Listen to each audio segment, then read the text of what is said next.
And do you want kids right away? I think so. Yes.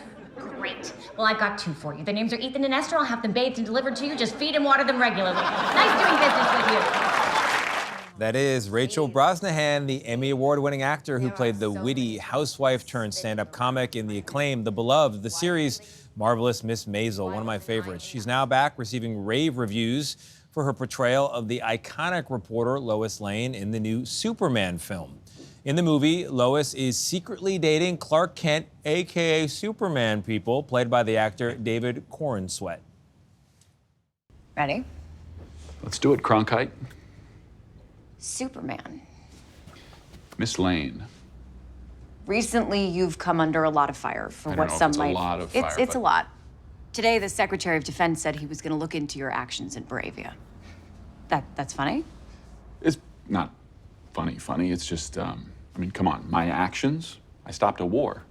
Maybe. Not maybe. I did. Okay. Rachel Brosnahan joins us now. Rachel, so great to have you here. Thank you. I'm happy to be here.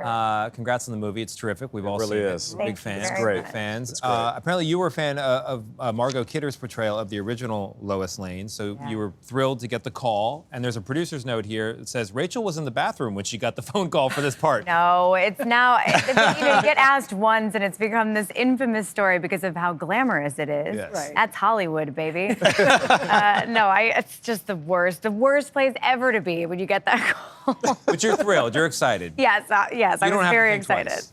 Yeah, no, absolutely not. And why were you so Easy excited yes. about the role? I mean, I grew up loving fantasy, loving magic, movies and books and stories. I feel like they just transport you into other worlds, and I've always wanted to be a part of something like that. And to be able to step into the shoes of a character this iconic was a dream I didn't know I had. And it's just been so much fun. Throughout the history of this character, because of how she sees Clark Kent and Superman, and how she is literally sometimes swept up off her feet, there's a misconception about her. But you say that Lois Lane is not a damsel in distress. Why? Yeah, I feel like damsel in distress we take that to mean inactive or not capable of taking care of yourself. And that's never been Lois Lane in any iteration, really, of the movies or the comics. She's somebody who's perfectly capable. And one of the things I love about her story and about this sort of portrayal of her as James wrote her is that he balances both things really deftly. She's somebody who's completely capable she can rely on her own smarts and instinct, but sometimes you need someone to help you, whether it's a Superman or someone else, and that doesn't make you any less strong or any less capable. Right. We all need that sometimes. Yeah. One of the things that I loved most in the movie was the dog, was Crypto. But you said he just kind of steals moments. You said he was tougher to work with than doing like the stunts when you guys were flying. Oh yeah, biggest diva on set. No, I mean I shot with nothing there when I shot with Crypto, which was, interesting. You think you've done quite a lot. I've been around for a while.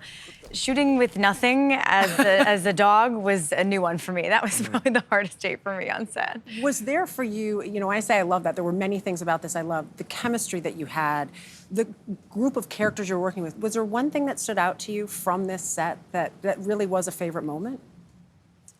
There are a bunch, but one that really sticks out is the brilliant actor who plays Mr. Terrific. Oh, my Eddie God. Peggy. Isn't he amazing? Incredible. Yes. I mean, he's been around and he's been amazing forever, but I just can't wait for more people to meet Eddie. I left wanting more of him. Me too. He needs his own movie. Well, we're going to see. I'm sure we're gonna get more, because that's right? the whole point of this film is to build out this DC. There you go. universe, right? Yeah. There you go, Vlad. One of the things, Rachel, you and I were talking about backstage, you did, as part of your research, you interviewed investigative reporters and journalists for this. And one of the things that struck me in that scene that we show is Lois loves Clark, loves Kal-El, loves Superman. And in that scene, you get a very good insight into their two different worldviews. You could very easily give him the benefit of the doubt as he tries to explain himself, but you don't hold his feet to the fire. Yeah. Why did you do that as Lois Lane? Well, one of the things I appreciate about James's script is that journalism is really integral to it. And Lois is somebody who has very strong beliefs about ethics in journalism, her own journalistic integrity, and she's unwilling to compromise it, even for somebody that she loves. And I think it's part of what earns her that title of Pulitzer Prize-winning journalist. And I love that scene so much because I think, as you said, you get to see all the different colors of these characters and their relationships and their worldviews. And it's fun to watch two really passionate people bump up against each other in more ways than one. Yeah, because sorry. Go ahead, no, go ahead. No, I was going to say, because I think the other interesting aspect of this is we see Superman's humanity, which is something that hasn't been portrayed. I mean, he's this all-powerful being, but he gets annoyed that people are using that hashtag.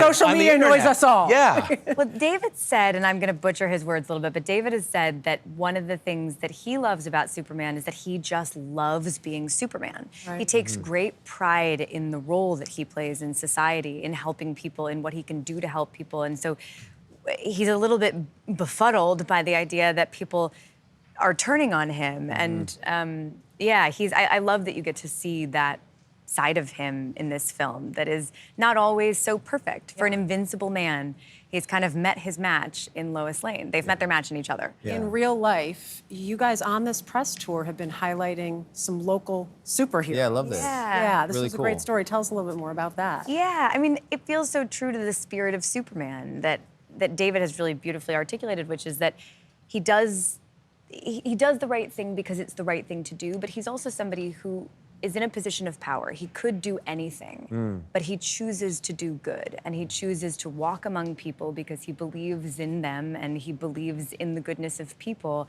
And it just felt in line with the film itself, and we had an opportunity as we were traveling the world to be able to recognize some local superheroes on the ground. So we've been sharing organizations that people in Manila and Rio and London, Los Angeles and New York have shared with us and are just spotlighting them. So check it out on our awesome. Instagram. Well, you are the marvelous Lois Lane in this film. Marvelous. And we want Mrs. Maisel back, too. want her back. Want her back. Bring her back. Carmen Palladino.